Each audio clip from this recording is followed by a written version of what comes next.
সে আরেকটা কাজ করছিল, তাই আমি বসে পড়েছি রান্না করতে। পোলাওর চালটা ভালোভাবে ভেজে নিচ্ছিলাম, দেন পানি টানি দিয়ে প্রায় হয়ে গিয়েছে পোলাও। এর মাঝে মনে পড়েছে আম্মু মটরশুঁটি দেয়নি, আর এই মটরশুঁটি আমার অনেক বেশি পছন্দের। পোলাও থেকে শুরু করে তরকারিতেও আমি এটা দিতে বলি, কেন যেন আমার অনেক ভালো লাগে এখন এটা খেতে। আগে আমি এটা পছন্দ করতাম না, কিন্তু এখন অনেক বেশি পছন্দ করি। এই জন্যই আম্মু ফ্রিজে অনেকগুলো কিনে রেখে দিয়েছিল, তাই এখন ছিল ওটা বের করে পোলাওতে দিল। উফ, কাবাবগুলোর লুকটা দেখেন, কি সুন্দর করে তাকিয়ে আছে আমার দিকে। এখন আমার আবার খেতে ইচ্ছা করছে এটা দেখে।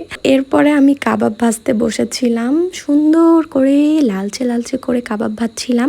সবকিছু রান্না বাড়া শেষ, এখন শুধু কাবাবটা হলেই হয়ে যাবে। আজকের দুপুরের খাওয়াটা জমিয়ে হবে, এত কিছু রান্না করেছে আম্মু, আর সবগুলো আমার পছন্দের খাবার। আজকের মেনুতে ছিল মুরগির মাংসর ঝোল আলু দিয়ে, ডিমের কোরমা, বেগুন ভাজা এবং রোস্ট, সাথে মিক্সড সালাদ। এগুলো